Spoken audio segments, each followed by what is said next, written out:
what I'm sharing with you today is what I understood when I first went and lived in a fishing community, which is 50 years ago.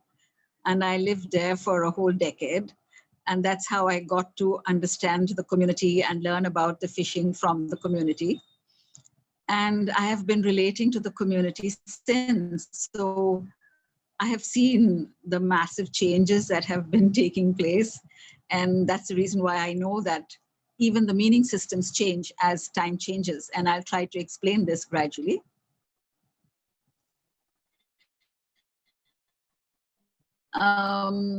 So this is mainly in relation and who live along the coast, the south coast, the south of the west coast, and the south of the east coast of India. So it's just at that where India tapers off into the ocean.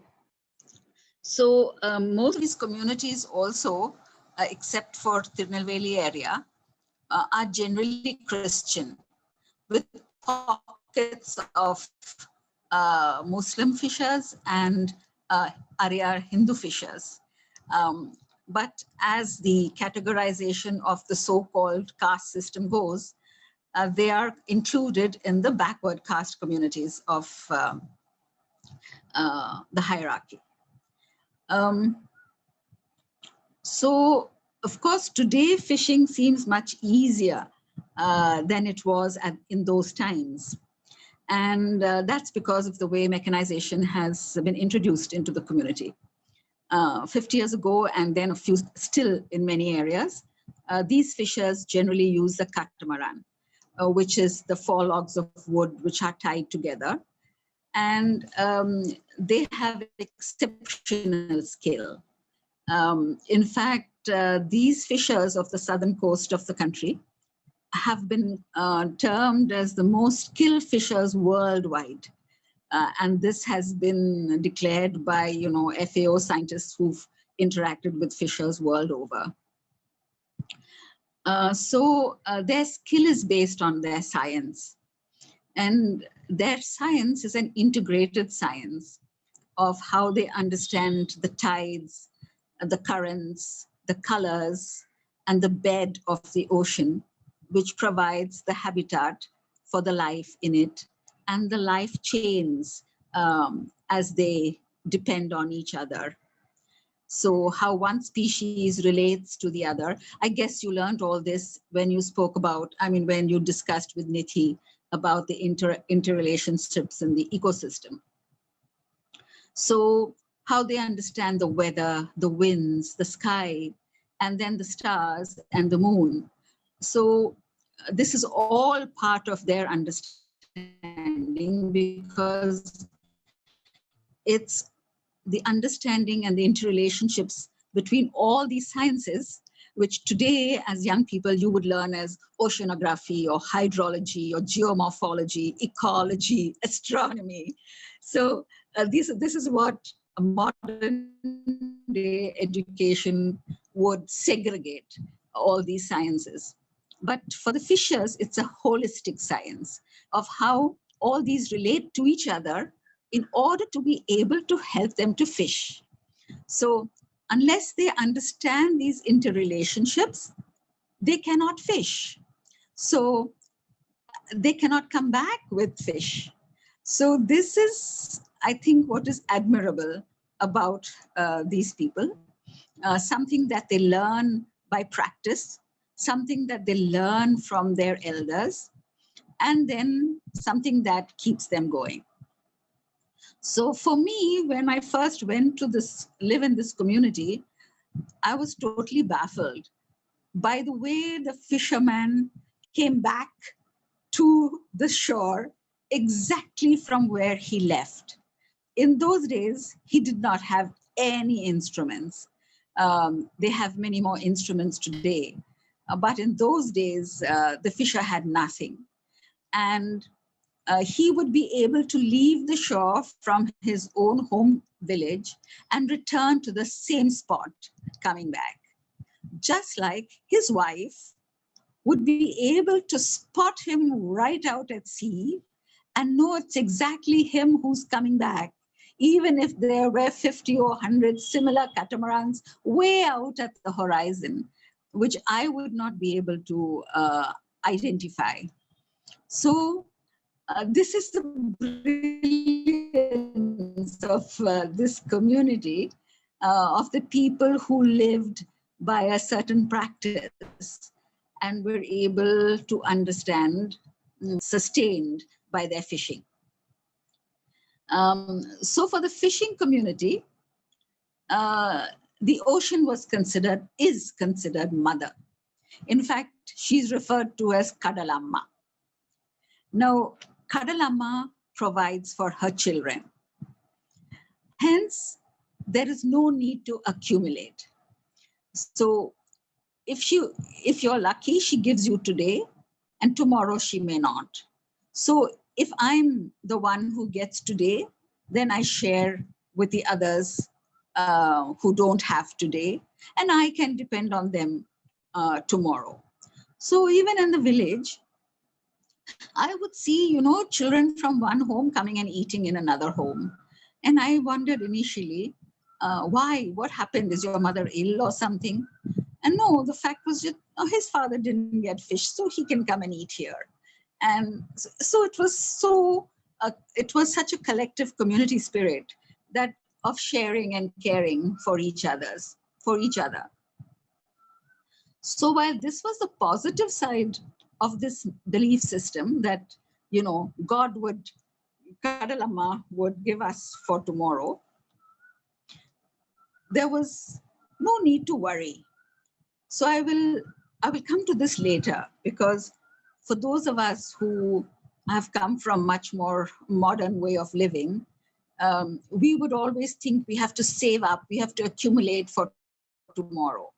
But this is no way in the conception of the fishing community that anything has to be accumulated and kept for tomorrow. And unfortunately, this has stayed with them, even though times have changed so drastically. Because when the community becomes Christian, Christianity also tells them the same thing, that God will take care. So you don't have to worry about tomorrow. So actually, for Christians in today's capitalist system, it's wonderful to believe that, because then you won't accumulate. But no Christian really lives by this tradition who believes in a capitalist tradition, because capitalism at the same time,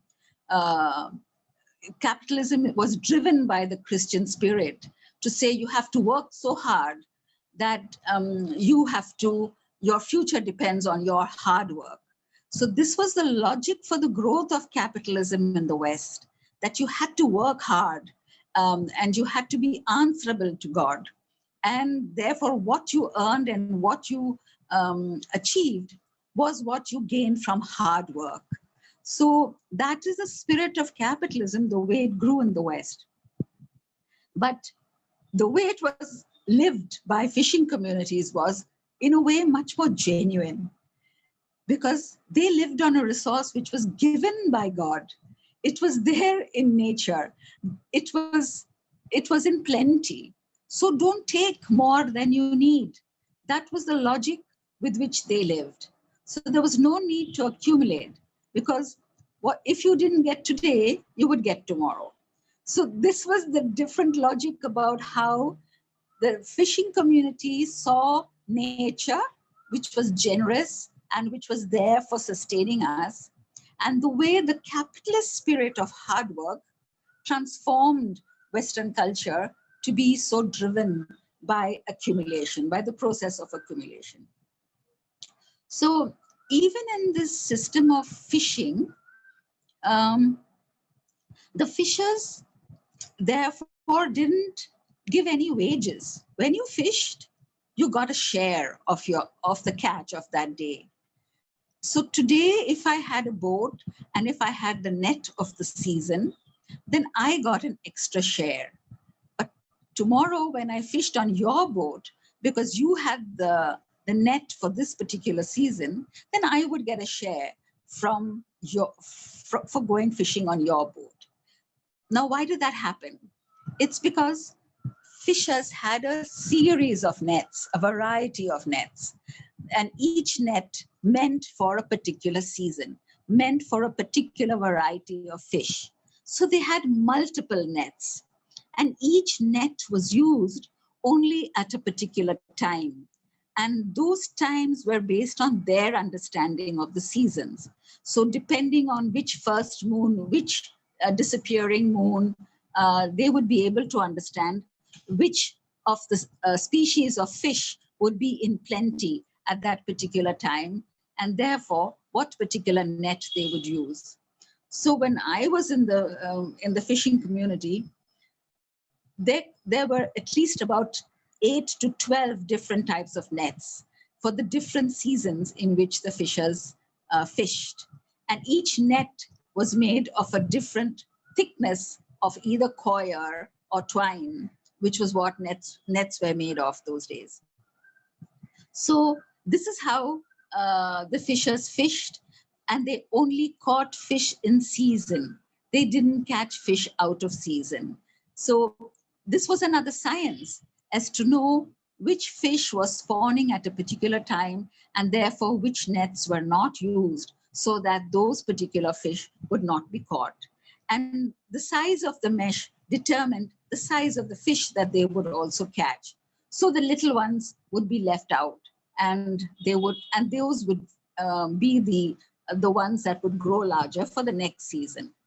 So this was the logic of the way they used their multiple gear, which we would say was a diverse gear, which was very targeted to species, and which in that sense was not efficient.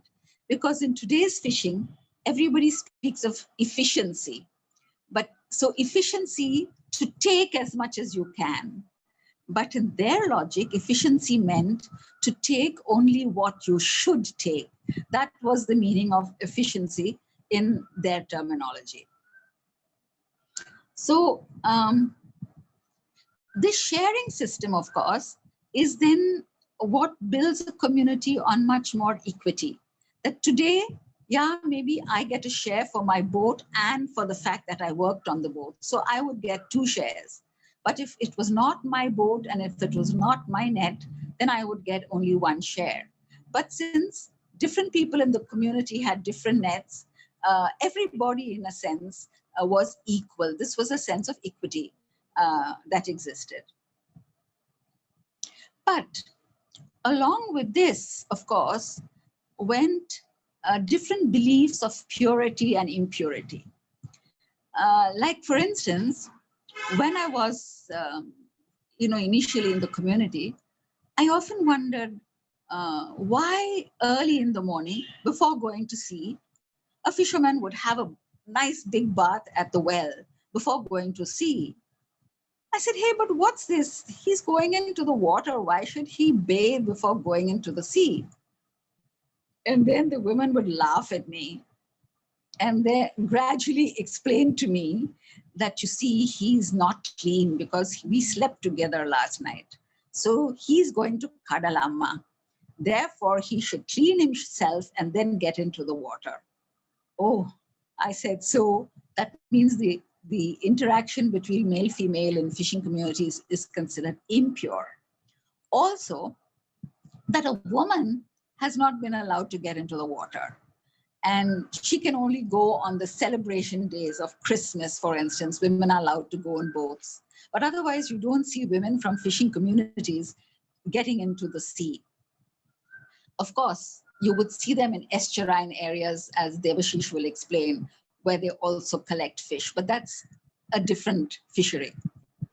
So in this fishery, the understanding of purity, impurity was also then based on the division of labor, the sexual division of labor in the community.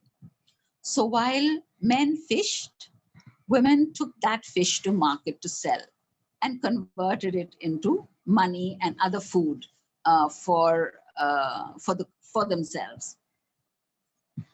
So you would see how patriarchy, on the one hand, keeps women out of the fishery, but in another way, develops a complementary division of labor between men and women in the community.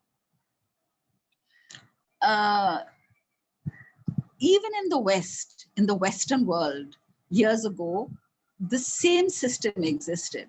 In fact, it was always considered inauspicious for a fisherman to see a woman early in the morning before he got into the sea. It was considered inauspicious. So women came out later than the fishermen. In all Western cultures, this has also existed. But the fishing communities all along in these communities and almost all over up the west coast of India, these communities were matrilineal. What did it mean? It meant that in marriage, the boy came to live in the woman's home after marriage. And why was that? It's because the fishing gear of the father was inherited by the woman. And so the man she married came into her household and then used this fishing gear. And she had a share of this fishing. So she would get a share of the fish. When the fish was landed, she got a share. So she was, in that way, she had a space. The continuity of her in the fishing was guaranteed. Her right to the fish was guaranteed. But what happened gradually when banks came in the 1970s, late 1960s and 1970s, when the banks began to advance money to fishers for improving their fishing craft and gear, it's they who began to acknowledge only the fisherman as the owner of the craft and gear and give loans for fishing gear, which then made the man the owner of the fishing gear. And it is only as late as the 70s that women lost this right to the share of the catch, because now the craft and gear was in the name of the man. So this matrilineal system also began to change with the way the finance economy entered this community.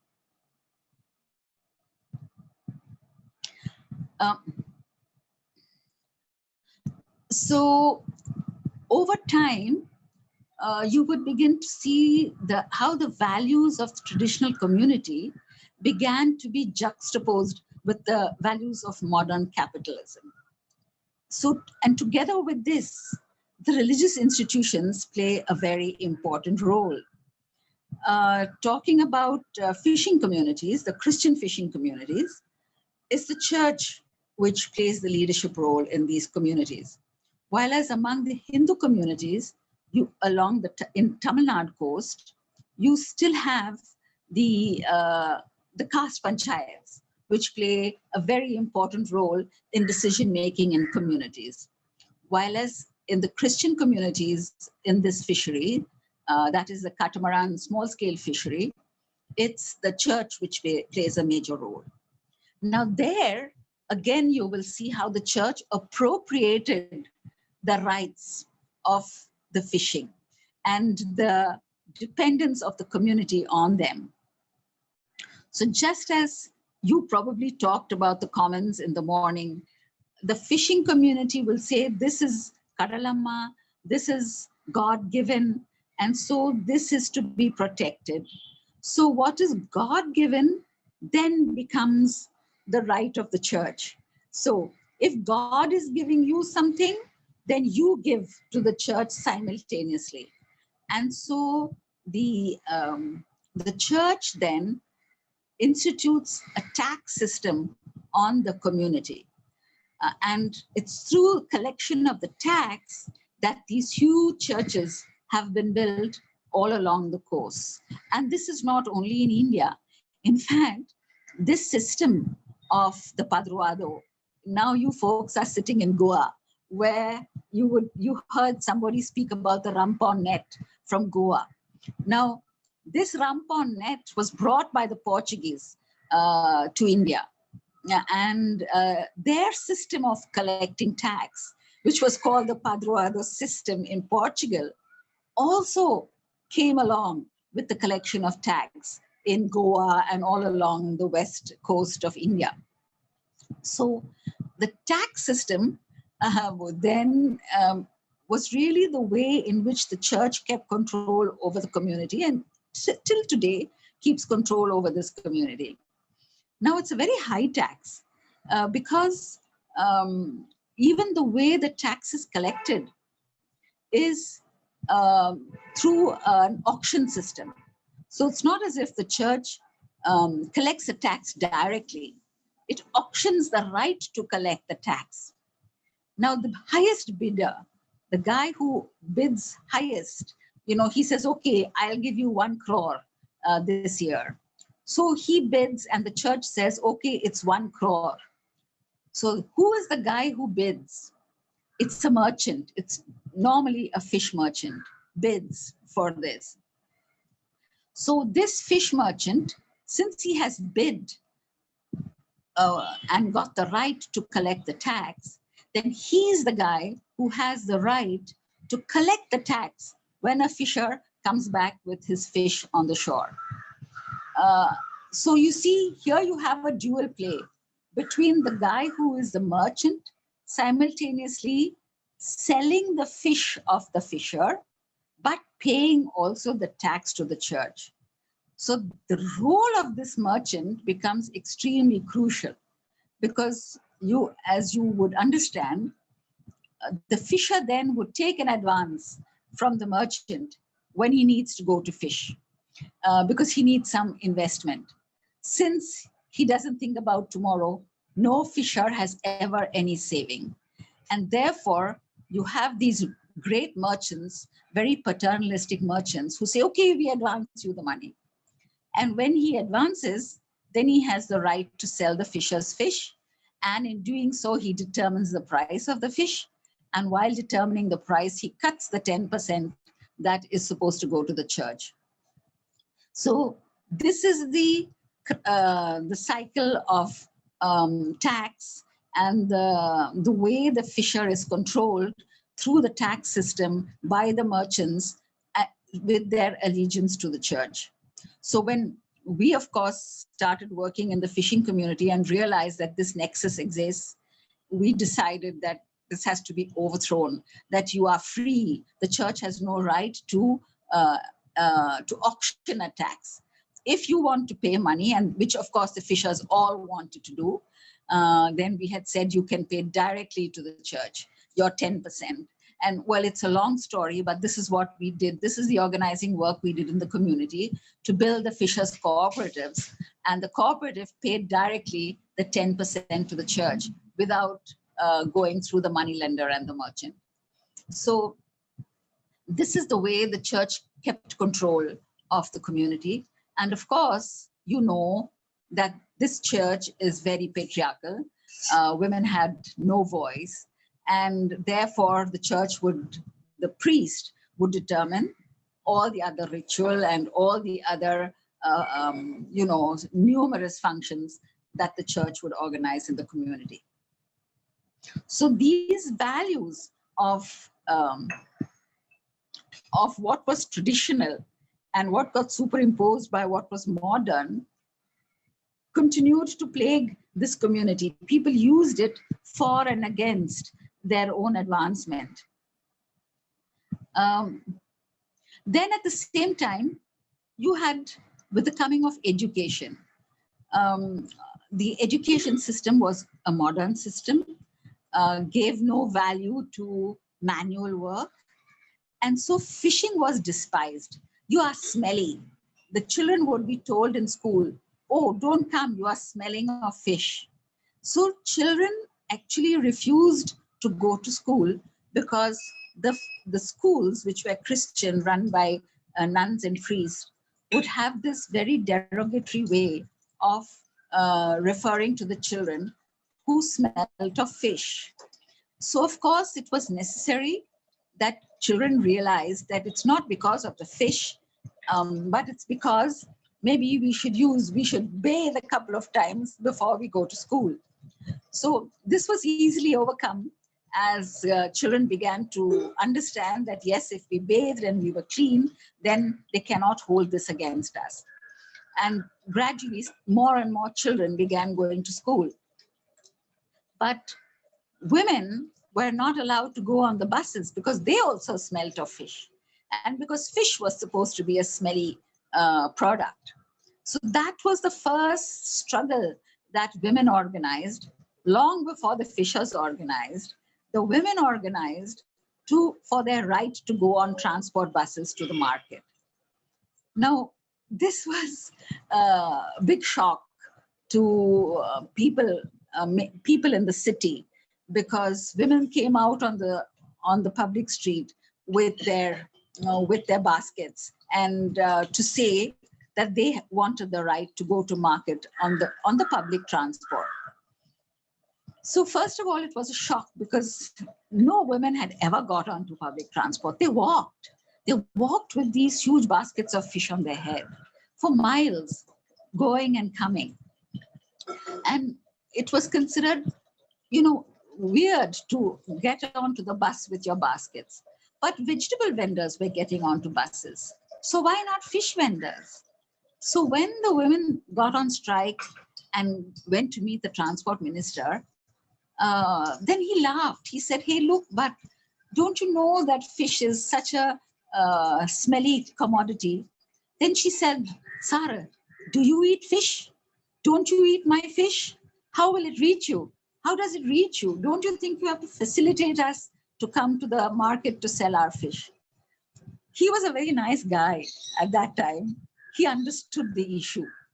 And so he said, "I understand the problem, but let's talk about it, because then they brought out some of their laws that you cannot put disintegrating material onto a transport bus. Vegetable is not disintegrating, but fish is." So this was in the Transport Act. So fisher women couldn't get onto the buses with their fish. So this minister then said, "Then we provide you separate buses to get to the market."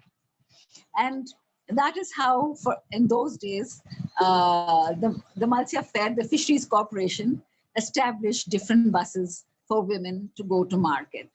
But taking up the same struggle in Tamil Nadu, the Tamil Nadu government allowed women to go on public transport to the market.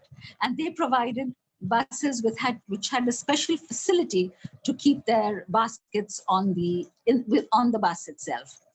And subsequently, through the same movement, the Mumbai women were able to get the trains to take them to market with a special bogie for women fish vendors. That was in the time of when George Fernandes was the transport minister, that was facilitated. So it was through these gradual struggles that the women were also able to get some space onto the public transport. So you see the way the public space, public transport, and then, of course, you heard today about the oceans, gradually being appropriated by values of others begins to dominate. In the schooling system too, once children begin to go to school, then they lose their connectedness to the ocean. If you really want to be a fisher, a catamaran fisher, you have to learn the skill from childhood, because that understanding of the ocean, that science that I spoke about in the beginning part of this conversation, that you learn only by daily practice. You don't learn that from a book. And so that's the reason why young boys did not go that much to school if they wanted to continue fishing. Today, of course, it's different, because as gadgets have come into the community, it's easy with a GPS to be able to go to a fishing ground that you went to yesterday and then to catch your fish there. So things have changed substantially, which means that today, even young educated people are going back to fish, are using a flat bottom boat, not the big ones, still the small ones, and going to fish. The last point maybe that I'd like to talk about is in the fishing community, the girl child was very much in demand. There was, in fact, if you looked at all the census data until the 1981 census, the female population in the fishing community was always higher than the female population in other communities. But after 81, you notice that the female sex ratio in the fishing communities is also falling, and falling faster than some of the inland communities. Now, this was a great surprise when we discovered this. But we noticed, as I told you earlier, the whole system of marriage, there was no dowry in the fishing community. And as I said, it was the male who came to live in the house of the woman after marriage. This gradually changed when the fisherman began to be considered the owner of the craft. And as the craft began to get more and more capital intensive, when the boats became bigger, when engines were attached to the boats, when nets got larger, and they needed much more equipment, the GPS, the fish finder, and things like that, fishing became, even small scale fishing becomes much more capital intensive. And you notice, as you see the graph of the capital investment in fisheries growing, you see the falling of the female sex ratio in fishing communities. So there's almost a direct link between dowries coming into the fishing community, because fishing becomes much more capital intensive. And as dowries come into the community, you see the girl child being discriminated against. We were very shocked when we discovered this in a study that I did with two of my other colleagues on the west coast of India. And this covered all communities, Hindu, Muslim, and Christian. It was similar. The rate may not have been the same, but the phenomenon was the same. So this is very much something you see in agriculture. And people had seen that in agriculture earlier. But then you see, for instance, in the fishing community as well, this coming in, and this has been very shocking. So I think with this, I will like to stop, because maybe you will have questions and Debashish will add to it and we can discuss later. But the practice of how the community looked at the fishery, looked at fishing for survival, has completely changed in these 50 years. And I think this is the reason why, on the one hand, it's extremely difficult to get fishers to understand what fisheries management can be about, how to safeguard the livelihoods and to keep them sustainable, because the old understanding of Kadalama will provide still exists on the one hand, while they have become totally modernized with their fishing gear on the other. तो मुझे लगता है कि पहले हमें एक information के लिए, क्योंकि मैं जहाँ पे भी जाता हूँ ऐसे बात करने का मौका मिलता है, तो मैं एक जानकारी सबसे पहले लेता हूँ कि फुल मून, समुद्र के बीच और हाई टाइड लाइट, ये तीन एक साथ किसी को मिला है क्या? जैसे कि फुल मून और हाई टाइड हो रहा है उस टाइम पे समुद्र में, और हम बीच में चल रहे हैं, या सैंडड्यून में बैठ के देख रहे हैं कि बाहर से पीछे कोई लाइट नहीं है, एकदम फुल मून का लाइट समुद्र के ऊपर गिर रहा है। ऐसे कोई किसी का एक्सपीरियंस है? सिनेमा नहीं, शिला उधर सिनेमा देखा। तो मुझे लगता है कि जिनको ये मौका मिला है, क्योंकि उनमें से भी बहुत सारी चीजें आपके अंदर या आपके जीवन में आपको ऐसे अपने आप ही एक कल्चर और उनका जो स्टडी अब देखने को भी मिलेगा। एक नंबर एक है, और दूसरा है कि जब वो पिक्चर अपने ड्राइंग किए थे, ओशन और हमारे लैंडिंग, सैंडड्यून और वो सब, उसमें से एक दो है पिक्चर, दो एक दो कुछ भी कोई भी पोस्टर मैंने वो फॉलो किया था कि मैंने भी खुद भी देख रहे थे कि बस ये दोनों क्योंकि सबने समुद्र forest tourism area farm land और ये बहुत सारी चीजें यहाँ पे फिश मार्केट और इस बहुत सारे दिखाई दे रहे हैं, लेकिन सैंडड्यून जहाँ पे है मैंग्रोव्स भी है, इतने सारे वैरायटी आपको देखने मिल रहे हैं कि अब यहाँ पे भी आप कॉमन भी देखिए कि ये भी अलग अलग अब सिनारियो आपके अंदर आ रहे हैं। लेकिन मैं एक भी जगह जैसे तमिलनाडु में मैंने देखा, आंध्र प्रदेश में कुछ एरिया या बंगाल में आप देखेंगे कि बहुत सारे रेड क्रैब्स होते हैं। समुद्र में रेड क्रैब्स बहुत इंपॉर्टेंट एक रोल प्ले करते हैं। रेड क्रैब्स मार्क क्रैब्स नहीं है, आंध्र प्रदेश में है ना। अच्छा, वो एक रेड क्रैब, हाँ वो बहुत एक इंटरेस्टिंग एक ब्यूटिफिकेशन है, क्योंकि इसके साथ साथ जिन लोगों है ऐसे जो ड्राइंग किया है, जो मैपिंग किया है, उनको रेड क्रैब्स है या यहाँ पे इंक्लूड नहीं किया, कौन है जानकारी है? जैसे कि मेघना ने बता रहा है कि हाँ रेड क्रैब्स है देखना है, लेकिन जब आप मार्किंग किया था, मैप ड्राइंग किया था, उस टाइम पे मिसिंग किया है क्या या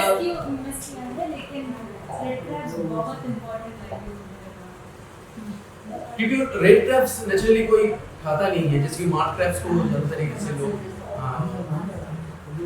खाते हैं, तो रेड क्रैब्स को खाते नहीं है।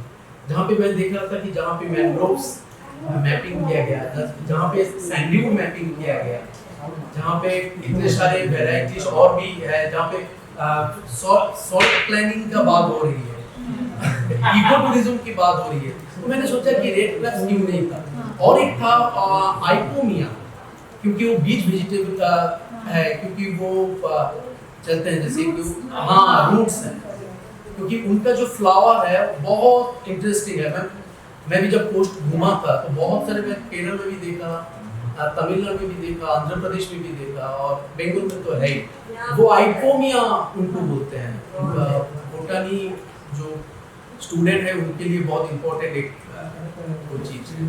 तो इसलिए मैं बता रहा था कि ये सब चीज देखने के लिए आपको जो बीच में रहते हैं और जो बीच को कोस्ट लाइन को जो इनके साथ रिश्ता है, गहरा रिश्ता है, वो आपस में आ जाएगा, क्योंकि उनको दिखाई देगा। तो इसलिए मैं नलिनी जी जब बात कर रहे थे उसमें बहुत सारे बात आ गए, जैसे कि उन्होंने गियर्स का बात किया, कास्ट की बात आ गई, और ऐसे कि जो फिश वेंडर्स हैं, कुछ नेट्स हैं, वो भी उनके साथ साथ जुड़ गए।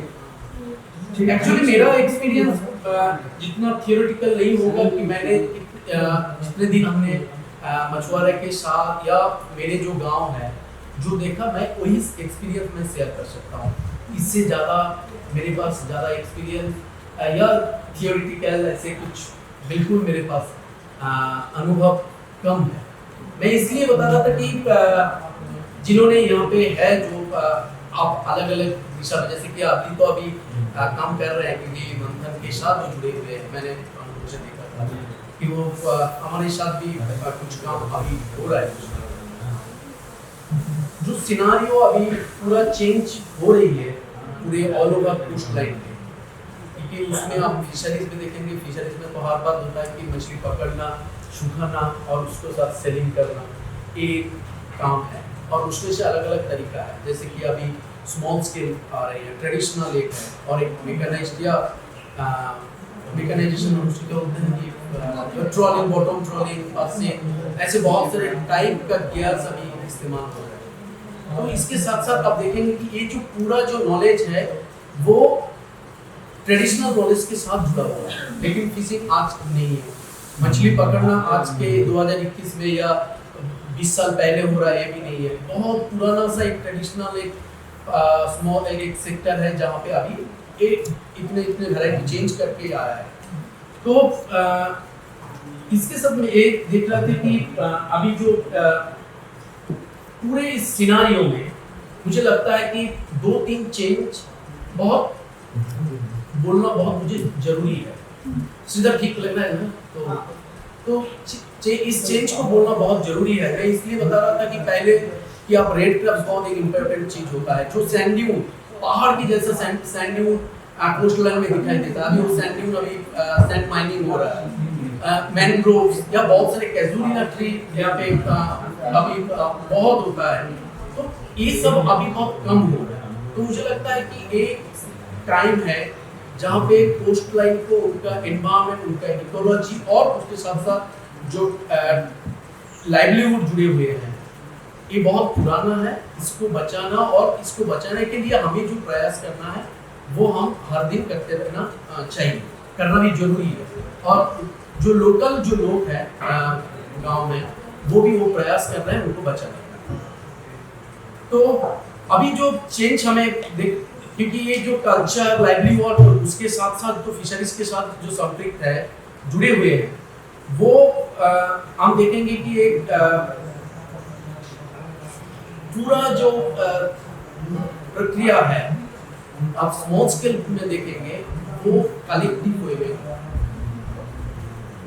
नलिनी दी ने एक बताया, एक मेंशन किया था कि आप देखेंगे कि ओनर्स और लेबर के बीच में कोई फर्क नहीं होता, शेयर बेस होता है। और इसमें से आप कास्ट, जेंडर एक अलग इशू है, क्योंकि जेंडर ज़्यादा से ज़्यादा फिश वेंडर्स जो है वो महिलाएं हैं।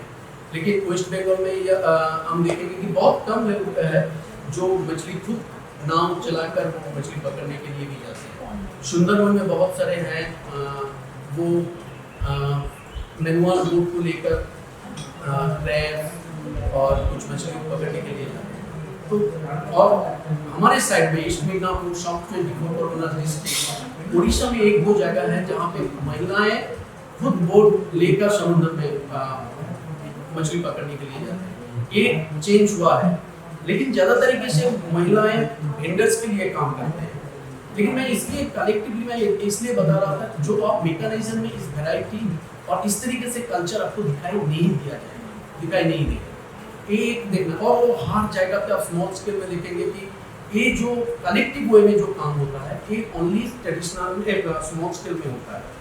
और उसके साथ साथ एक कल्चर जो है आगे और बाद में मछली पकड़ने के टाइम पे आप उससे पहले बहुत सारे प्रोसेसिंग होता है। जो नेट मेकिंग है वो भी एक कलेक्टिव वे में होता है, मैकेनाइज्म में होता है, लेकिन उसमें ज़्यादा से ज़्यादा नेट आप मशीन में अभी आ गए। लेकिन अब कुछ नेट है जो ट्रेडिशनल में भी है, आपको हैंड फिटिंग या हैंड मेकिंग आपको करना पड़ेगा, क्योंकि बहुत सारे गिल्लेट्स हैं, बहुत सारे ट्रेडिशनल ऐसे नेट हैं जो आपको घर में महिलाएं और पुरुष दोनों आपको मेकिंग करना पड़ेगा। एक कल्चर की आप देखेंगे कि बहुत इम्पोर्टेंट रोल प्ले करते हैं। और सेकेंड थिंग, ये बहुत सारे ऐसे कल्चर हैं जिसके साथ पूरे लाइवलीहुड की जो पूरा प्रक्रिया है वो विश्वास हम कर सकते हैं। आज के ज़माना में कि हम साइंस में या मॉडर्नाइजेशन आया है, जैसे कि पूजा ये बहुत बड़ा एक रीति नीति। आप उड़ीसा, बांग्लादेश या बंगाल में पूजा एक बहुत महत्वपूर्ण रोल प्ले कर रहे हैं। जैसे कि दीदी ने बोला था कि हम गंगा को या समुद्र को माँ के समान, जैसे कि हमारे बंगाल में तो गंगा माँ का बोलते हैं, क्योंकि उनका पूजा मैंडेटरी हो जाता है। जब नेट मेकिंग शुरू होगा उसके लिए भी पूजा पाठ होता है। जब बोट पहला बनाने के लिए जाएंगे वो भी, उसके लिए भी पूजा पाठ होता है। क्योंकि मैं समझता हूँ कि ये पूजा पाठ जब हमें भी बाद में पता चला कि पूजा पाठ करने की जरूरत क्या है। पूजा गंगा माता आके या कोई भी देवता आके उनको ज़्यादा मछली उनको जाल में घुसाएगा, नेट में घुसाएगा, ऐसे तो नहीं हो सकता है। तो क्यों ये होता है? क्योंकि इसमें से एक विश्वास पैदा होता है कि हाँ, आज अंदर से एक फील होता है कि हाँ, आज मैं कुछ कर सकता हूँ, या आज कुछ ज़्यादा कुछ मछली मिल सकता है। ये अंदर से एक अनुभव पैदा होता है। क्योंकि मैं बहुत सारे लोगों को मैंने ऐसे पूछा था, मेरे अंकल को, कि आप पूजा पाठ क्यों करते हैं, पूजा बिना पूजा करके आप क्यों जाएंगे? बोला कि एक छोटा सा नाव है, इतना बड़ा समुद्र है, उनका जो टाइड या जो भी फ्लो है बहुत आसानी से उनको डुबा सकते हैं। तो हम केवल 3-4 लोग, इतने बड़े बोट है, हम उनके साथ कैसे फाइट कर सकते हैं, क्योंकि वो हमारे लिए माँ है, वो हमें रक्षा भी कर सकते हैं और हमें मार भी सकते हैं। तो ये उनका जो अंदर से एक विश्वास है, और विश्वास के साथ जो एक हिम्मत पैदा होता है, ये बहुत इंटरेस्टिंग है। तो मुझे लगता है कि ये रीति, जैसे कि मकर संक्रांति शायद 14 जनवरी, जो एक साथ सारे देश भर में या विदेशों में अब सब लोग पूजा पाठ करते हैं। हमारे वेस्ट बंगाल में, उड़ीसा में, बांग्लादेश में मकर संक्रांति आया मतलब एक मछुआरे का एक ट्रेडिशनल एक पूजा है जो करना ही पड़ेगा सबको, उसके लिए उपवास रहना, और कोई भी फिशिंग एक्टिविटी शुरू और बाद में जब छोड़ के जा रहे हैं, ऐसे बहुत सारे हमें उधर कोठी बोलते हैं, ट्रेडिशनल फिश लैंडिंग सेंटर, क्योंकि लोग 4 महीने के लिए उस लैंडिंग सेंटर में आएंगे।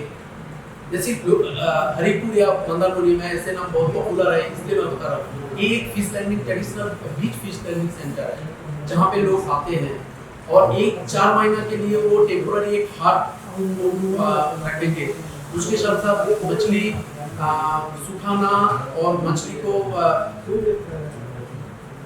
प्रोसेसिंग करना, वो उस लैंडिंग सेंटर में ही होगा। उसके बाद जब वो लास्ट में जाएंगे, जैसे कि अभी जाना शुरू हो गया, तो ये सब पूजा पाठ करके जा रहे हैं, और वो 4 दिन 5 दिन खुद एक थिएटर करेंगे।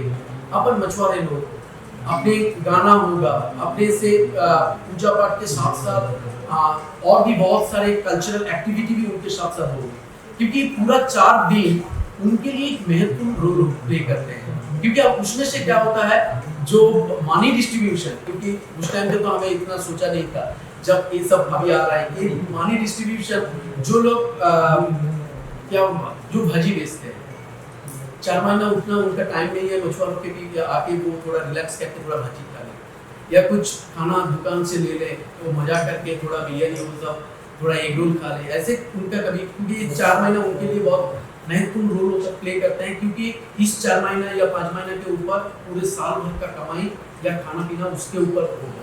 तो इसलिए इस 4 महीना या 5 महीना उनके लिए बहुत महत्वपूर्ण होता है, जैसे होता है। तो इसलिए इस लास्ट 4 दिन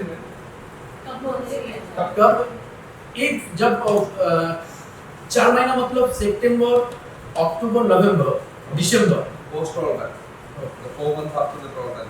हाँ, उससे पहले जैसे कि अभी चालू हो गया, क्योंकि जो ट्रेडिशनल लोग मछुआरे हैं या स्मॉल स्केल मछुआरे हैं, वो 8 महीना या 6 महीना, क्योंकि 8 महीना हम इसलिए बोलते हैं क्योंकि पहला एक प्रोसेसिंग होता है, क्योंकि नेट को लगाने के लिए उनका प्रोसेसिंग, हार्ड लगाना, फिश डाइन यार्ड तैयार करना, क्योंकि वो बीच में होता है, तो इसके लिए 1 महीना लगता है। तो इसलिए हम सितंबर टू मार्च बोलते हैं, क्योंकि मार्च में बिल्कुल मछली नहीं मिलते हैं जो स्मॉल स्केल है, तो इसलिए वो फरवरी तक ही रहता है।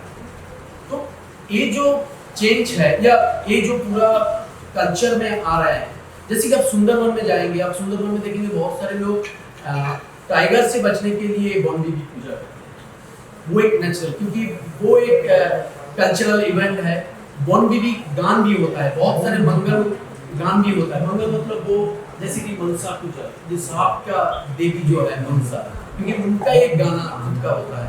गंगा माता का, मछुआरे के लिए गंगा माता का एक गाना होता है, क्योंकि वो कैसे आया है, गंगा माता हमें कैसे रक्षा करते हैं, हमारे मछली संपदा को और मछुआरों को। तो एक पूरे जो सिस्टम है, आप देखेंगे ये लाइवलीहुड के साथ जुड़ा हुआ है, हमारे मछुआरे के साथ, उनके जीवन के साथ और आजीविका के साथ, ये तीनों के साथ एक बहुत गहरा रिश्ता है। तो इसलिए अब ये पूरा प्रक्रिया मैं इसलिए बता रहा था कि आप ये मेकनाइजेशन में आपको बिल्कुल दिखाई नहीं देगा, वो एकदम एक साइंटिफिक वे में, और वो उनको एक जाएंगे कोर्ट में, आप किस तरीके से पूजा होता है, एक बड़ा वाला एक पूजा होगा, बाहर से लोग आएंगे, अरिजीत सिंह आएंगे या कोई फिल्म स्टार आएगा, आके हाई हेलो करेंगे, वो 2 दिन के लिए निकल जाएंगे। लेकिन उनका बजट करोड़ों में होगा, लेकिन यहाँ पे होगा 1000 या लाख में। लेकिन दोनों के बीच में एक फर्क रहता है। अब इसमें जो पूजा पाठ भी होगा उसके लिए भी आपको एक कलेक्टिव वे में होगा, क्योंकि सब लोग उपवास करना है, सब लोग पूजा पाठ करना है, सब लोगों का। और इसमें एक महत्वपूर्ण रोल है, एक फिश लैंडिंग सेंटर पे एक मुस्लिम सेक्रेटरी है।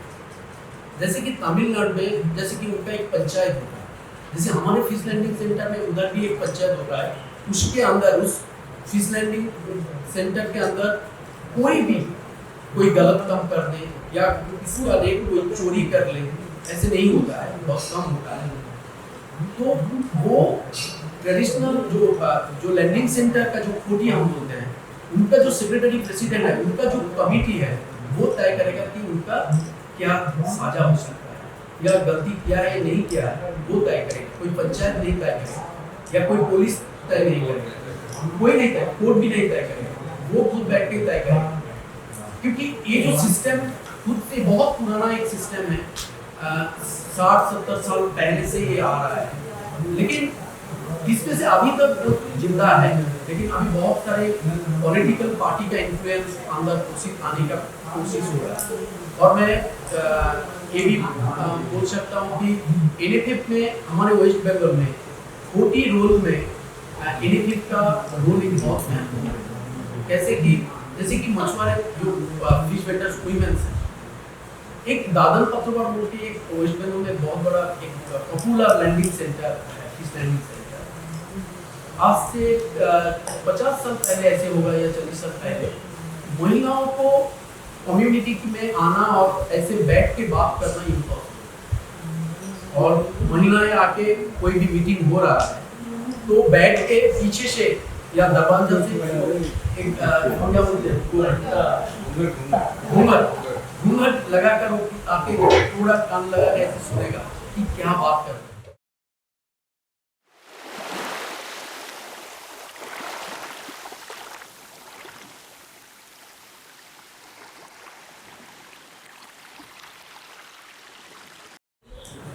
वहाँ पे बहुत सारे महिलाएं हैं, तो वो क्या करते हैं, वो फिश शॉटर्स हैं। तो इनका जो इन्वॉल्वमेंट है इस कम्युनिटी ऑर्गेनाइजिंग में, उनका बिल्कुल रोल नहीं चला। तो उसके बाद धीरे धीरे उस प्रोसेस में आया। लेकिन आज का स्थिति में, आज आप देखेंगे एक लैंडिंग सेंटर में कमेटी होगा, उसमें से 2 महिलाएं होंगे या 1 महिला होगा ही होगा, और उसके साथ पुरुष होगा, और उनका बोलना या उनके उसमें भागीदारी रहना वो होगा। लेकिन इस रोल को आप बोल सकते हैं कि बहुत डेमोक्रेटिकली या बहुत इजीली, मैं मानूंगा नहीं, ये सच डेमोक्रेटिकली नहीं होता है। महिलाओं को भी आज के दिन में भी उनको नेग्लेक्ट किया जाता है। लेकिन कभी कभी उनको उनकी जो बात है और उस प्रोसेस को वो भी आगे लेके जा सकते, ऐसे बहुत सारे एरिया में है। और गवर्नमेंट की तरफ से भी वो उनको भी फॉलो करता है कि महिलाएं जो है वो रहेगी। जब और इस लैंडिंग सेंटर या जो मेघना अभी अभी उनके पास एक वीडियो है, बाद में आप देख सकते हैं कि आप देखेंगे स्मॉल स्केल फिशरमैन जब उनका जो काम होता है वो फैमिली के साथ आपको जुड़ा रहेगा। हम भी करेंगे, माँ भी कर रहे हैं, बाबा भी कर रहे हैं, भाई बहन जो भी हो, वो एक साथ मिलकर फिश शॉटिंग भी हो रहा है या नेटिंग का काम हो रहा है या बाजार में आपको बेचने का, ये सब एक कलेक्टिव वे में होता है। और इसमें जो रोल होता है वो अलग अलग, जैसे कि एक ऑफिस में आप पानी दे रहे हैं या थोड़ा ऊपर वाले देख रहे हैं, नीचे से मिडिल में, ऐसे हमारे कम्युनिटी में भी ऐसे डिफरेंसेस है। और उस डिफरेंसेस को लेकर और एक कलेक्टिव वे में हो रहा है। और एक ही बोर्ड में मुस्लिम भी है, हिंदू भी है, ब्राह्मण भी है। हमारे उधर ब्राह्मण भी मछली मारिया भी करते हैं, उनके साथ जुड़े हुए हैं। लेकिन सिनारियो में बहुत सारे चेंज हुआ है अभी पिछले 30-40 साल के अंदर। आप देखेंगे कि जैसे कि मैं फुल मून या अमावस्या ऐसे स्थिति में बोट जाना है, क्योंकि एक मैनेजमेंट जो प्रोसेस था ये ऑटोमेटिक था, क्योंकि हम महीना में 15 दिन मछली पकड़ेंगे, उसके बाद 5 दिन रेस्ट है, उसके बाद फिर चालू होगा। एक मैनेजमेंट, एक ट्रेडिशनल मैनेजमेंट था, जो मैनेजमेंट अभी लाने का प्रयास हो रहा है कि 4 महीना फिशिंग बैन पीरियड होगा, इसके लिए ये नेट यूज नहीं करना है। अभी बहुत सारे डिबेट या कॉन्फ्लिक्ट अभी डेवलप हो रहा है, small scale and traditional versus mechanisation या डिस्ट्रक्टिव फिशिंग है। अब इसको देखेंगे, ये पूरे मसले में आप देखेंगे जो स्मॉल स्केल ट्रेडिशनल है, उनकी जो रीति रिवाज है वो कुछ आगे से आ रहा है। आगे से मतलब मेकनाइजेशन से भी आ रहा है। जैसे कि दारू पी के मछली पकड़ने जाना हमारे बस की बात नहीं है, हम कभी सोचे भी नहीं। दारू पी के बोट में आप जाएंगे या कुछ पूजा करेंगे, ये इम्पॉसिबल, अब बिल्कुल पॉसिबल नहीं था। लेकिन आज के ज़माने में या आज की स्थिति में आप लोग हमेशा बोट में दारू पी के चढ़ रहे हैं, काम भी कुछ हो रहा है, लेकिन हम इसको अछूत मानते हैं दारू। लेकिन आज के ज़माने में ये बिल्कुल, दारू भी तो अभी बोट में रख रहे हैं, मतलब ट्रेडिशनल बोट में नहीं, जो मेकनाइज बोट में है वो फ्रिज में अभी डाल रहा है। तो ये जो चेंज हुआ है पूरा सेक्टर में, ये बहुत इम्पोर्टेंट है। और इसके लिए बहुत सारे जो लेबर इशूज हैं उनके ऊपर अत्याचार जो हो रहा है मेकनाइजेशन में, वो बहुत इम्पोर्टेंट है। क्योंकि बहुत सारे लोगों की बंधा ढूंढ के मेकनाइजेशन में जा रहे हैं, बहुत सारे स्मॉल स्केल से बंधा ढूंढ के मेकनाइजेशन में जा रहे हैं। जो लोग बोट में लेबर के काम के लिए जा रहे हैं, बॉटम ट्रोलिंग या मेकनाइज सेक्टर में, वो बहुत सारे स्मॉल स्केल फिशरमैन हैं या बहुत माइग्रेंट फिशरमैन हैं। तो आपको ये देखना चाहिए कि ये जो चेंज हुआ है अपने अपने आजीविका के ऊपर, इसको हमें ध्यान देना बहुत जरूरी है कि क्यों चेंज हुआ, कौन किया है, इसके पीछे किसका हाथ है और इसकी जिम्मेदारी कौन बनेगा। ये जो चेंज हो रहा है, साइंस, टेक्नोलॉजी या हम खुद।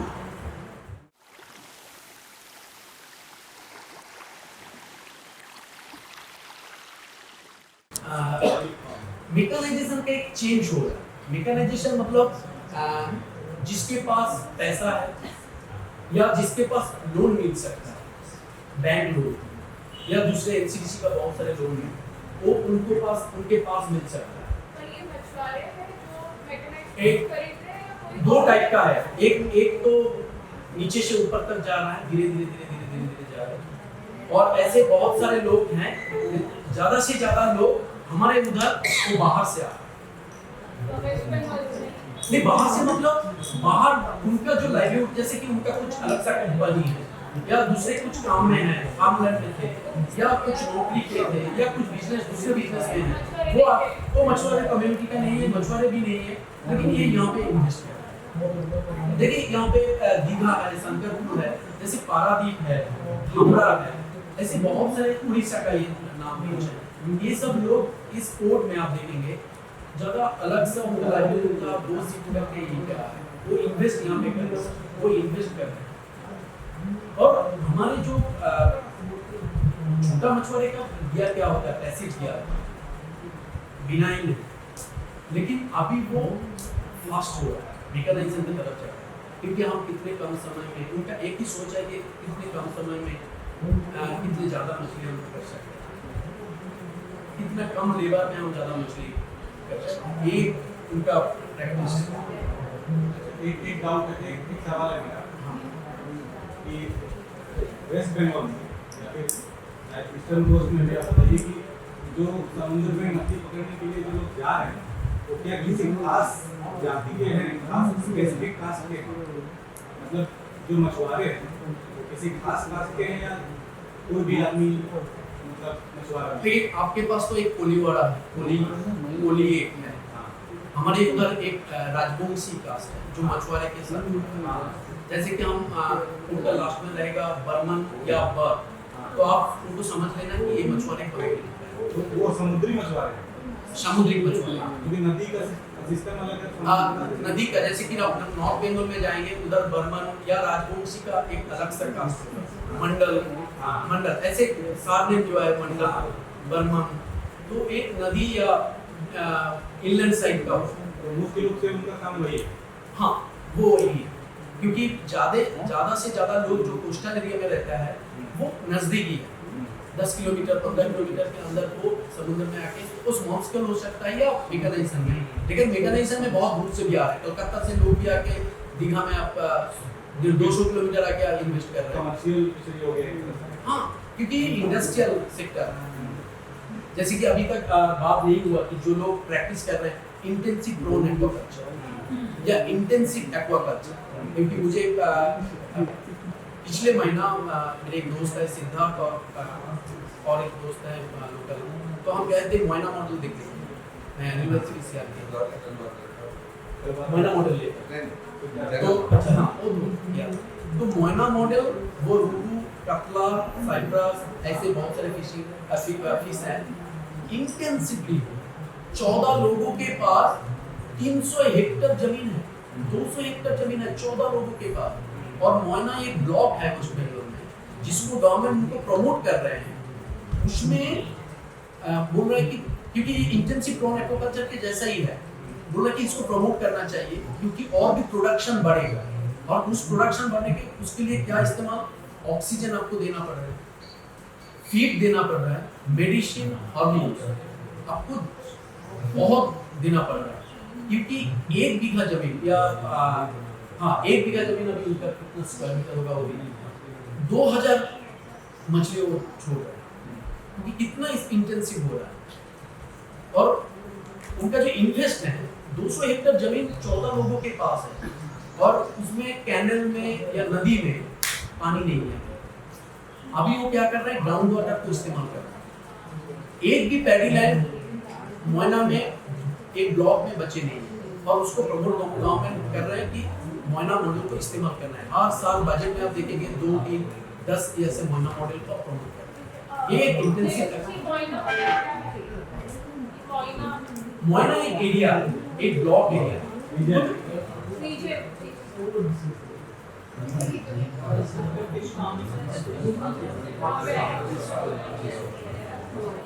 तो इससे मोइना एक ब्लॉक एरिया है, तो इसलिए बता रहा था कि ये जो मोइना मॉडल है मेकानाइजेशन, पोस्ट में देखेंगे कि ये मेकानाइजेशन स्मॉल स्केल, यहाँ पे नदी में जो कैप्चर है उसके साथ साथ कल्चर में अभी डाइवर्ट हो रहा है। ये पूरा जो चेंज में जो हो रहा है फिशिंग सेक्टर में, इसमें से अभी फिशिंग क्या था, मछली पालन या मछली समुद्र में कलेक्ट करना या मछली पकड़ना, ये आपके पास एक ट्रेडिशनल प्रैक्टिस था, एक ट्रेडिशनल नॉलेज था। उस ट्रेडिशनल नॉलेज से हम इस तरफ आ रहे हैं। मेकानाइजेशन भी जो आज जो मॉडर्नाइजेशन आया है वो ट्रेडिशनल से ही बना। तो एक कैप्चर से कल्चर, कल्चर से पोस्ट में ये जो धीरे धीरे शिफ्ट हो रहा है ग्रैप के तरफ से आप देखेंगे। कुछ लोग ऐसे 50 बीघा जमीन या 1 हेक्टेयर जमीन, 1 एकड़ जमीन लेकर वो मछली पालन करते हैं।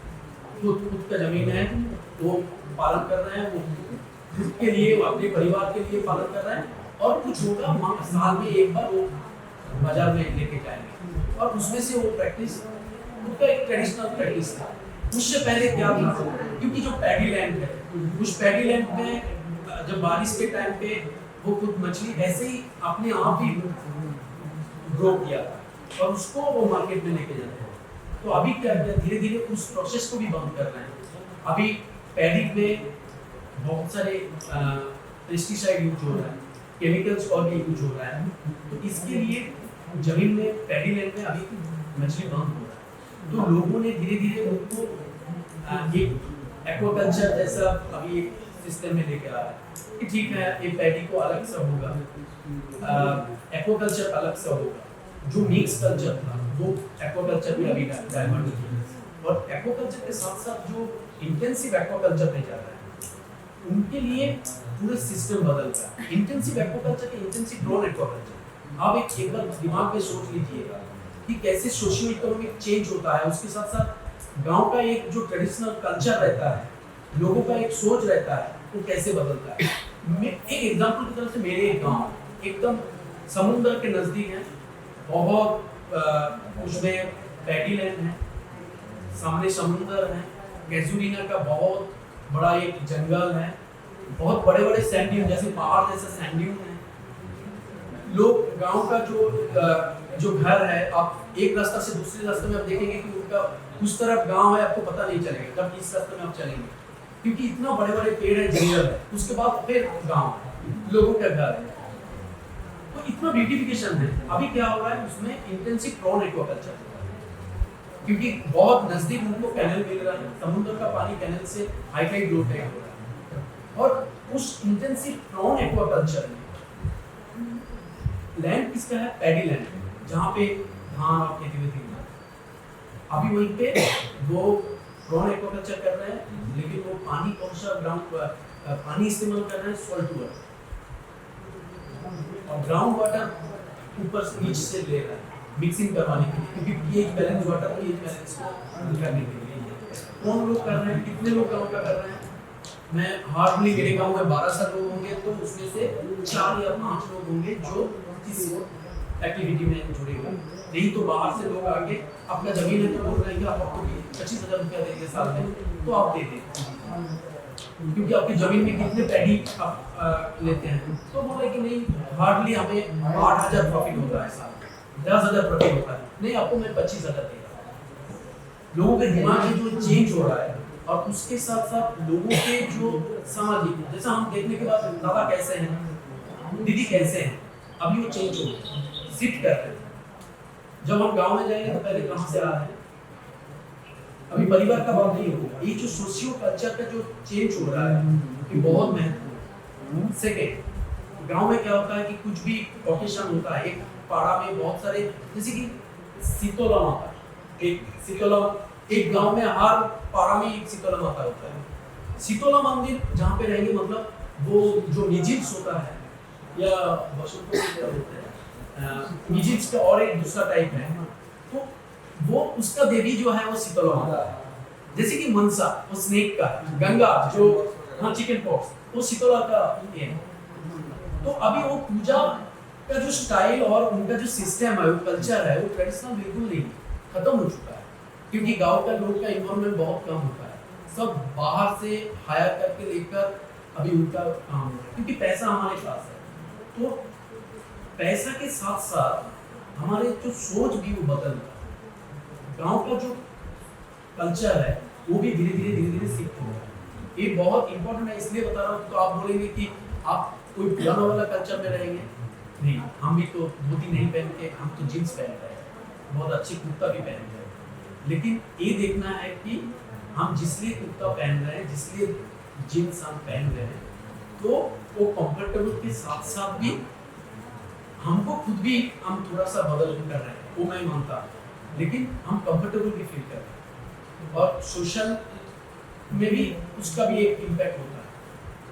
लेकिन ये पूरा जो सिस्टम जो गांव का था, एक दूसरे से भाईचारा, एक दूसरे से दर्द समझना, कोई बीमारी हो जाए एक साथ लेके हॉस्पिटलाइज करना, उनको फिर लेके आना, ये जो एक आंतरिक जो था वो बिल्कुल खत्म हो गया। ये महत्वपूर्ण इसलिए होता है कि हर कोस्ट लाइन पे या हर कोस्टल एरिया पे या फिश लैंडिंग सेक्टर में जो ट्रेडिशनल, जैसे कि आप कच्छ में जाएंगे, मिजो में जाएंगे, जो पगड़िया फिशिंग है या जो बंदर इलाका का जो फिशरीज है, वो एक दूसरे से भाईचारा बहुत रहता है, क्योंकि बहुत इंपॉर्टेंट होता है कि हम एक दूसरे से समुद्र में जब बाढ़ आएंगे या कुछ तूफान आएंगे, तो हम सीपीएम हो या कांग्रेस हो, बीजेपी हो, हम एक कोई नहीं बचा पाएंगे, हम एक दूसरे से भाईचारा करके ही बचाना पड़ेगा। तो ये जो सिस्टम अभी धीरे धीरे ये चेंज हो रहा है, ये शिफ्ट कर रहे हैं, तो इसको देखना है। और जो नदी के हालत जो धीरे धीरे बिगड़ रहे हैं, जिस तरीके से एनक्रोचमेंट हो रहा है, और उसके साथ साथ जो लाइवलीहुड है वो भी धीरे धीरे वो माइग्रेट होकर दूसरे जगह पे या दूसरे काम पे जा रहा है। आप मुर्शिदाबाद जाएंगे डिस्ट्रिक्ट, गंगा का इतना इरोजन हो रहा है, बहुत सारे गांव, बहुत सारे लोगों को लाइवलीहुड, उनकी आजीविका सुंदरवन एरिया में, इसे हमारे रूपनारायण जो है हल्दी रिवर्स, रूपनारायण रिवर्स, एलेखाई रिवर, सुवर्णरेखा बहुत एक पॉपुलर एक नदियाँ है, तो उनकी जो लाइवलीहुड है, उनकी जो खुद का जो कल्चर था आदिवासी एरिया में या आदिवासी फॉरेस्ट जंगल एरिया में, वो शिफ्ट हो रहा है। तो एक इसलिए महत्वपूर्ण है हमें सोचने का, आज इतने हम बात कर रहे हैं, हम एक साथ जुड़े हुए हैं, कि लोगों के अंदर जो खुद का एक लाइवलीहुड है, जो खुद अपने जीविका अपने आप की रिसोर्स से, नेचुरल रिसोर्स से वो लेते थे, वो अभी जिसके पास पैसा है, जिसके पास पावर है, उसमें से शिफ्ट हो रहा है। तो बाकी जो जीरो इन्वेस्टमेंट इंडस्ट्री हम बोलते हैं, स्मॉल स्केल इंडस्ट्री को एक जीरो इन्वेस्टमेंट इंडस्ट्री है, तो इसमें से गवर्नमेंट को फायदा मिलता है, लाभ प्रॉफिट मिलता है, लेकिन हमें कुछ नहीं, हमें सिर्फ खाने के लिए, अपने परिवार को बचाने के लिए, अपने परिवार को शिक्षा देने के लिए जो कमाना चाहिए था वो मिलता था, लेकिन वो सिर्फ हुआ। तो ये जो चेंज हो रहा है, हमें डाइवर्शन अभी दिखाई दे रहा है, ये बहुत ही हमें कैटेगरी वाइज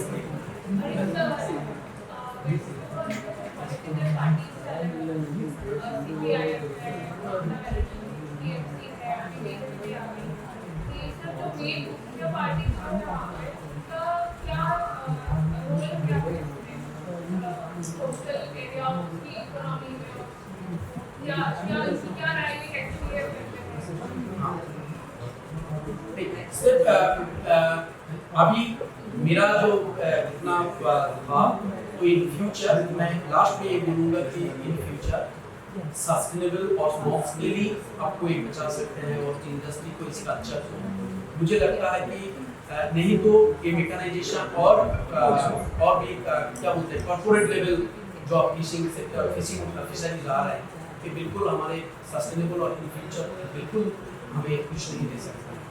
यही मेरा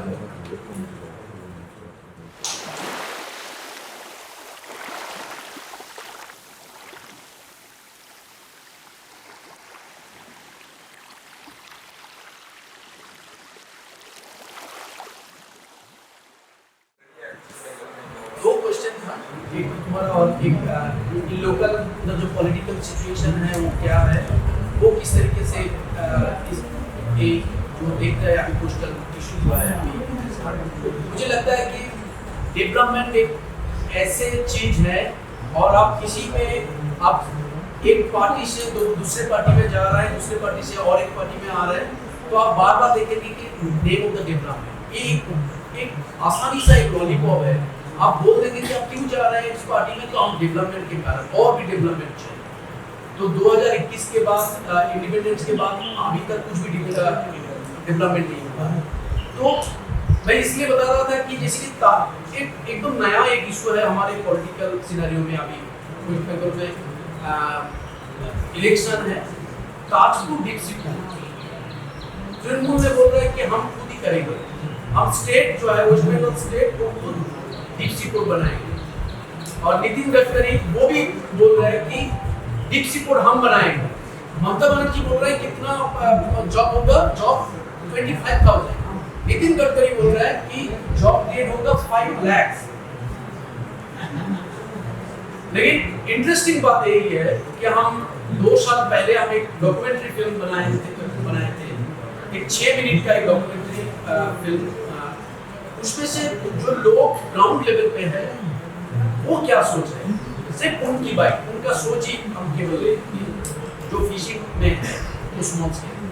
तो ये है political scenario, context of the small scale या छोटी या ट्रेडिशनल फिशिंग कम्युनिटी का जो एरिया है, वो एक सिनारियो। दूसरा है कि अभी जो पूजा और मीट आप बता रहे थे कि साइंस और ये सब जो टेक्नोलॉजी और ये सब आए हैं, तो उसमें से क्या लोगों को क्या लग रहा है, लोग धीरे धीरे शिफ्ट हो रहा है ऐसे कुछ, या लोग अपने विश्वास से कर रहे हैं, या अभी विश्वास छोड़ के जा रहा है। मुझे लगता है कि अभी वेस्ट बंगाल हो, उड़ीसा हो, नजदीक जो स्टेट है, अभी पूजा पर ज़्यादा बढ़ रहा है, कम नहीं हुआ है। हर गांव में 10 पूजा 10 क्लब अभी आ रहा है, क्योंकि क्लब का फंडिंग भी आ रहा है ना। पॉलिटिकल पार्टी जब होंगे तो फंडिंग भी ज़्यादा होगा, और उनके कल्चरल एक्टिविटी से ज़्यादा पूजा और इसके लिए जो करना है वो ज़्यादा ही होता है, तो इसलिए फंड मिलता है। तो मुझे लगता है कि कम नहीं हुआ है, लेकिन लोगों के विश्वास जो है वो एक कन्वर्ट हो सकता है। मैं क्या सोचूंगा, मैं पिछले 20 साल जब 15 साल पहले 10 साल का उम्र था, तो मैं कोई भी देवी देखो तो खड़ा होके पहला प्रणाम करते थे। तो अभी थोड़ा कम हो गया। एक दो जगह है जहाँ पे हाथ आसानी से प्रैक्टिस, एक ट्रेडिशनल प्रैक्टिस है तो हाथ रुक जाता है, तो एक रियलिटी। लेकिन मैं जो चीज भूल गया था ये बोलने का, क्योंकि आप देखेंगे जो लोग कोस्टल एरिया में रहते हैं, वो केरल में हो, तमिलनाडु में हो, हवा का आना जाना, समुद्र के लहर, उसमें से लोगों को पता चलता है कि आज का वेदर कैसा हो, पानी का कलर या पानी का जो उनकी जो टाइप करंट है, उसमें से देख के पता चलता है कि क्या फिश हो सकता है। जैसे कि दीदी ने बताया था कि हर एक किस्म का नेट होता है, कौन सा मछली पकड़ने के लिए कौन सा नेट यूज करना है, भाई ये कोई साइंस आपका हमारे पास नहीं देखेगा, हम खुद ही प्रैक्टिस करके दिए। कोई भी साइंस, कोई भी विज्ञान आके ऐसे नहीं बोला कि इस मछली को पकड़ने के लिए, कैटफिश को पकड़ने के लिए आप इस तरीके की गिल्लेट कीजिए, गोल्डन एंचोवी को या रिबन फिश को आप पकड़ने के लिए आप इस तरीके की नेट यूज कीजिए। लोगों के अपने आप से, खुद का अपने आजीविका के लिए, अपने दिमाग से, अपने सोच से वो पैदा हुआ, हम उसको मॉडर्नाइजेशन कर रहे हैं। अभी उसमें टेक्नोलॉजी और उसके साथ साइंस जोड़कर हम देख रहे हैं।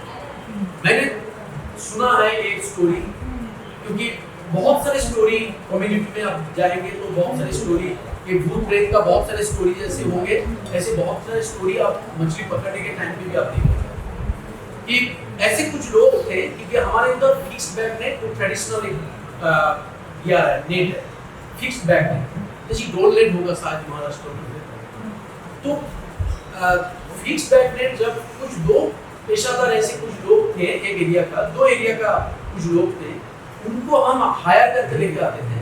जब हम नेट लगाने के लिए जाएंगे, वो पानी और ग्राउंड का मिट्टी देखकर वो बताएंगे कि यहीं पे गोल्डन एंचोवी ज्यादा होगा, बॉम्बे डाक ज्यादा होगा या रिबन फिश ज्यादा होगा। ऐसे दो तीन लैंडिंग सेंटर है, एक जूनपुर है, बहुत एक पॉपुलर ईस्टर्न इंडिया का एक पॉपुलर फिश लैंडिंग सेंटर है जूनपुर। दूसरा है ताजपुर जोल्ला, वो एक पॉपुलर वेस्ट बंगाल का भी है, जहाँ पे अभी भी 10,000 के करीब लोग काम करते हैं। तो वही पे कुछ लोग आते हैं जो उनको हायर करके और ज्यादा पैसा देकर उनको दिखाते हैं कि कौन सा, कहाँ पे हम नेट लगाएं। और कितनी प्रैक्टिस है, आप देखेंगे कि वेस्ट बंगाल में जो ट्रेडिशनल नेट लगाने के लिए जाते हैं, वो अपने आप का जो राइट्स है वो खुद वहीं पे मिलते हैं। मैं एक ओनर्स हूँ, मैं पिछले 10 साल से मैं उस लैंडिंग सेंटर के साथ हमारे रिश्ता है, जहाँ पे मैं समुद्र में जहाँ पे मैं वो नेटिंग करता है, वो आज भी हमारे नाम पे, वो उनका है, क्योंकि ये एक राइट्स है, कॉमन राइट्स वही है। ये ताजपुर एरिया का है, ये दूसरे एरिया का है, आप इधर नहीं जा पाएंगे, नहीं जाएंगे, कोई जाएगा भी तो एक दूसरे से बात होगा, दो कम्युनिटी के साथ, लीडर के साथ बात होगा कि हमें कुछ ओनर्स ज्यादा हो गए हैं हमारे लैंडिंग सेंटर पे, हमें उस तरफ जाना है, आपका परमिशन चाहिए, वो आसानी से मिल जाता है।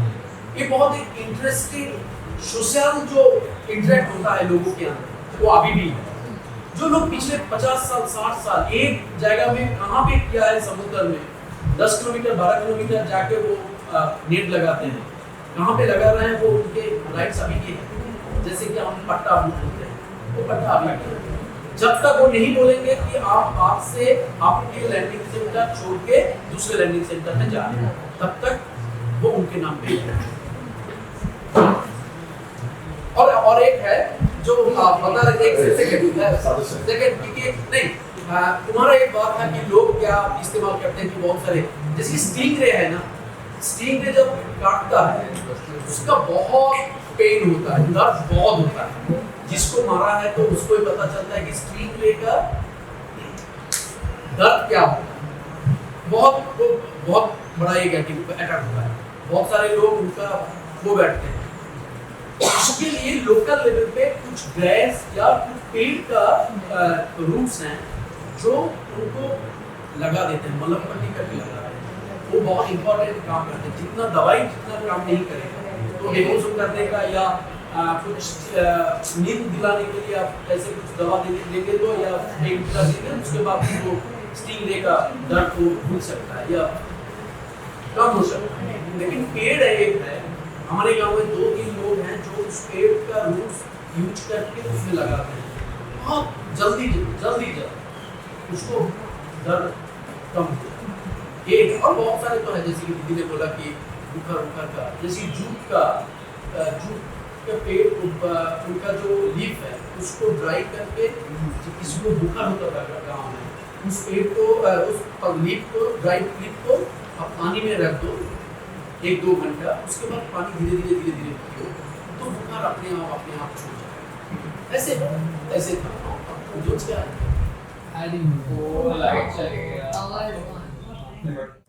नहीं, अभी का एक था कि वुमेन के ऊपर मैं लास्ट 1 हफ्ता पहले खेजूरी नंदीग्राम एक बगल में अष्टमी दुर्गा के दीदी है हमारे, उनका 60 के ऊपर, लेकिन उनके 3-4 बच्चे को उन्होंने समुद्र में जाना कैसे जाते हैं बोट लेकर और रोइंग करना, उन्होंने उस दिन बोला था कि हमने 4 बच्चे को हमारे हाथों से हम उनको सिखाया और आज भी हम और दूसरा ये है कि मैंने जब, क्योंकि मैंने इतने टाइम भी एक काउंसिलिंग का एल्बम भी था, मैंने बहुत सारे बात भी कहा, जैसे कि चेंज हुआ है ना, सोशल चेंज, मैंने लैंडिंग से वुमेन का अंदर आना, कम्युनिटी के लीडरशिप में आना, एक बहुत बड़ा चेंज है। और फिशिंग कम्युनिटी में मैं 2008 में हमने देखा था जब कैंपेन हुआ था, वो कल परसों होगा, कि गुजरात में महिलाओं में 2008 में मैंने देखा कि वो बाहर ही थी, क्योंकि आंध्र प्रदेश में मछुआरे कम्युनिटी लोग उस टाइप की वुमेन का आना नहीं था। लेकिन ऐसे तो इन जनरल जैसे कि हम लोगों को देखते हैं या जनरल पब्लिक को देखते हैं कि उस तरीके से आप महिलाओं को भी इतना सक्सेसफुल स्टोरी हमें फिशिंग सेक्टर में कम मिलेगा, लेकिन मिलेगा, ऐसे नहीं कि उनका स्ट्रगल।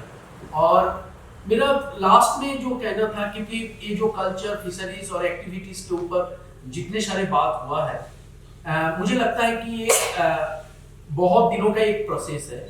इस प्रोसेस को देखना, समझना और उनको खुद के अंदर एक रियलिटी, क्या कहते हैं, ऑनेस्टी, रियलिस्टिक अंदर से होता है, सही में उनके साथ रहने से हाँ, खुद के अंदर से आपको अनुभव जो है कि हम जो सुन रहे हैं और जो हम देख रहे हैं, आप जब तक उनके साथ आप नहीं बिताएंगे, उनके लाइवलीहुड को जब तक आप नहीं पढ़ेंगे, तो मुझे लगता है कि कहीं ना कहीं गैप रह जाएगा। कभी भी किसी को मौका मिले और उनके साथ उस बीच में, इस पोस्ट में जाके बिताए, तो बहुत सारे चेंज आपको दिखाई देगा। और मुझे लगता है कि उसमें से जो एक्सपीरियंस और मौका मिले तो उनके बोट में साथ जाना, वो कैसे फिशिंग करते हैं, वो कैसे करे।